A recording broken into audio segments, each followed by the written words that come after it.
Hello everyone, my name is Ketley. Welcome back to the Strategy Room. It is so good to have you back again. Now today, remember today's video is supposed to be about how do we handle the difficult employee who did not, conform to the strategies, if that's a good way to say it.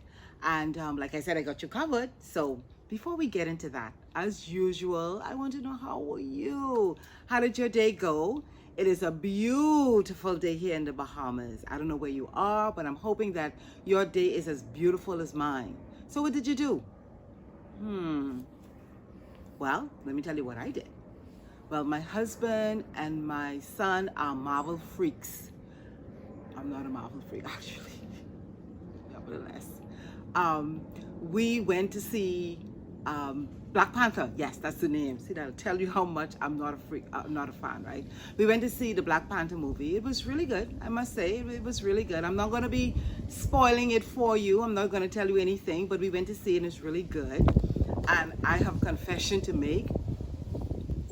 Remember I told you how I had the chicken tassel last week, and that was my poison? Well, when I passed the concession stand and I saw all those delightful, delicious stuff, especially the nachos with cheese, oh my goodness. But I had to talk to myself strongly and walk straight by as if I could not hear any of them calling me, because I heard the nachos calling me. But I ignored and I continued going. But anyway, I had a wonderful time. And I'm hoping you're having a wonderful day today too. But anyway, let's get back to what we're supposed to be dealing with, and that is the employees who don't want to conform. You know something? I don't like that word conform too much. Let us say the employees who are not receptive to our strategies. That's better, right? Yes. The non-receptive employees. That's a good one. So let's do a recap of the videos, because this is the last one, part 4. I remember part 1 was about identifying the difficult employee we now call the TME, temporarily misguided employee. The second, we talked about actually identifying and then preparing to have a meeting with them, scheduling a meeting. Remember that? Then secondly, we talked about the actual meeting. We went through scenarios. We ended about talking about how we're going to do it. Remember that? Yes. Then the third one, which is the last one we did, was maintaining that relationship. I thought that one was really, really good too. Because remember I said relationships are like currencies. It can buy stuff that money cannot buy, honey, right? Good. So today we're going to talk about, like I mentioned before, the employee who were not receptive to the olive branch to make things right. So let us explore some of the reasons why those persons may not be so receptive to our strategies. First one, they may not be interested in working for the company anymore, and that's okay, right? But as long as you're in this company or employed with the company, the employee is still expected to perform.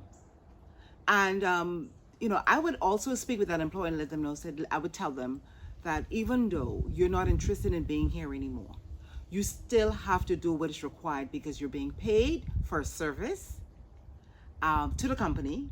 And so you have to do what you have to do, right? Because this is expected. So I would also tell that employee, listen, even though you may not be happy here, I suggest that you still work at your optimum, because when you move on to the other employee or the other place of employment, they may reach back to find out what kind of employee you were. And you want to leave on a good note. You don't want to leave on a sour note where it's said about you that you're disinterested, you're lazy, etc. Nobody's going to say to that new employee who's calling back that you were not interested and you were tired. No, they're going to just speak about your behavior.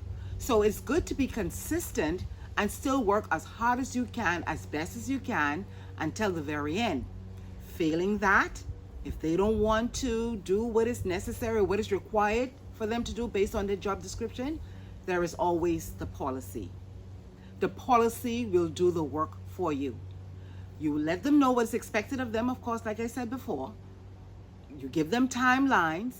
You let them know what the policy dictates if they don't do what they ought to do. And then you apply whatever disciplinary action that the company has already have written, right? So that's important. Another type of employee who may not be receptive is the ones who are disgruntled because they feel that the company owes them something. Everybody must have experienced that one, right? They feel that because they were there from inception and they were there at the startup, that the company owes them something. And at some point in time, they stopped developing themselves because they felt entitled. And when they saw that somebody else come into the company, started to move up, they had a problem with that. Then they start to get bitter. Then they become bitter, and then the bitterness comes out, right? That employee, of course, cannot hear you, cannot see you, and don't understand you, because in their minds, they're right and you're wrong. So I would say that's a bit of a little bit of pride there, and you know that when you're prideful, nobody can reach you, right? So in that case, I would definitely pull out the policy again. The policy is your friend, and I entreat with you to make sure that you know this policy very, very well, because this type of employee knows this company very well, because from the beginning, they probably was even a part of constructing the policy, how long they would have been there, right? So make sure that you know the policy, because they will come back for you and they will tell you, no, it's not this way and it's that way. And because I'm entitled to this, then you cannot do that. So make sure that you know the policy. When you approach them, you approach them firmly. And like I said in the for the previous employee, you want to make sure that you let them know that they're still expected to perform, and according to the job description, like I said before, and policy is going to work either for them or against them if they don't comply, right? So that is important. Let me tell you a story that my husband told me about one of his difficult employee who did not want to, who wasn't receptive. Now I'll tell you now, my husband is so patient. It's unbelievable. So when he gets to that point where he calls it quits with you, trust me, he would have done all that he should have done or could have done to do this. There was this employee who was transferred from one department to the next, and nobody ever dealt with that employee. And so that employee, of course, became even more entitled as they went from one department to the next. And when that person came to my husband's area, they were already developed into a full-blown monster. And my husband saw this, he knew this. So he said to the person, whatever was said about you before is of no consequence right now. You are here with me, and I am going to deal with you according to how you deal with yourself and how you deal with what is given to you. So whatever happened before this never existed. So of course, eventually, in the beginning, the person did all that he's supposed to do, showed himself as a model employee. Then eventually, what happened? Old habits slip in, because old habits die hard. And so that person started coming in late from lunch, late coming in the morning. He started to become a nuisance, became very belligerent with the other employees as normal, right? So my husband called him in and said, I gave you an opportunity, and I told you that this is a new slate, and I also told you that if you're having any challenges, to come to me so we can talk it out, flesh it out, before you take on an emotion towards it. A long talk. I'm sure it was a long talk, right? And you know what that employee did? That employee turned on my husband and said, you just don't like me, right? When you hear that you just don't like me, or you like the other better than me, etc. So my husband, of course, pulled that nice, decent policy, slapped it on the desk and say, sir, A, B, C, D. And if you don't comply, then D E, F, G is going to happen, right? Of course, he thought my husband was not serious as the other supervisors were. But oh, let me tell you, that man don't play, right? He did what he had to do, and before I know it, that gentleman was out of the company, out. So a disservice that most companies do to the employee is not correct them in the beginning. They would transfer them from one department to the next, and for each time they're transferred, they get worse and worse. And so the poor supervisor, who probably don't have any experience, have to deal with that. And that's toxic. And that's just not right, right? So in those cases, your policy is your best friend. So make sure you know your policy. Okay, lastly, this is to me the worst, right?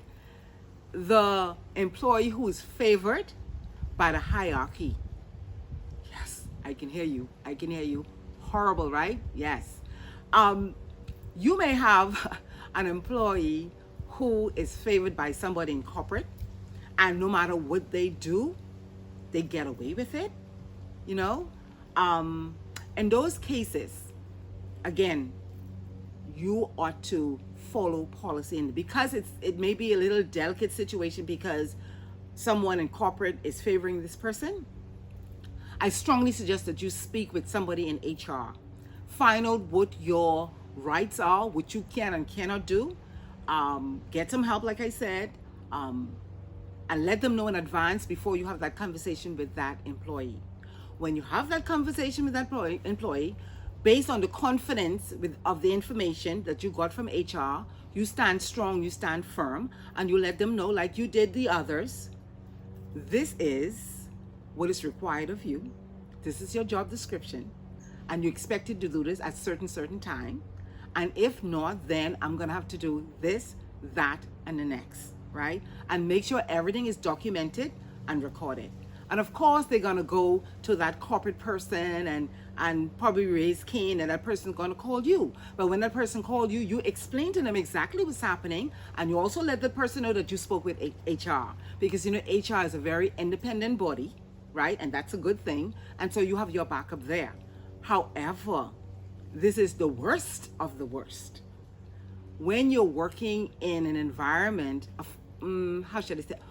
A family business, a small to medium family business, where everybody is family for the most part, and the owners are the parents or the grandparents. Oh wow, you're in a tight spot, because you can't turn left, you can't turn right, because those are relationships that run a little bit deeper than professional. So first thing I'll tell you, before you engage or think about joining a small to medium business, family-owned business, make sure that this is something that you can handle. Make sure that you have your parameters.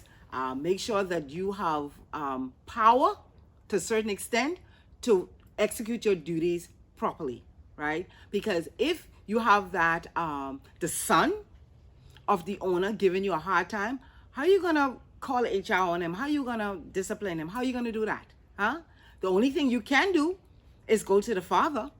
And so you have to make sure you have a good relationship with these people, and make sure that you have value in this company, that if you leave the company is going to be in a lot of trouble, right? So that would be your leverage. Barring that you don't have any leverage, I suggest you start looking for another job. Until you can find another job, you do what is required of you. Make sure you document everything, okay? Until you find something else to do, because you cannot fight the king. If you go to war with the king, who's going to win? I can't hear you. Who's going to win? Correct. The king is going to win. So I hope all of this information from part 1, part 2, part 3, part 4 has all been beneficial to you. Let me tell you, it was a pleasure bringing this information to you, and I thank you so much for being tolerant and sitting in and listening to all this wonderful information. The thing is, when you get information, don't sit on it.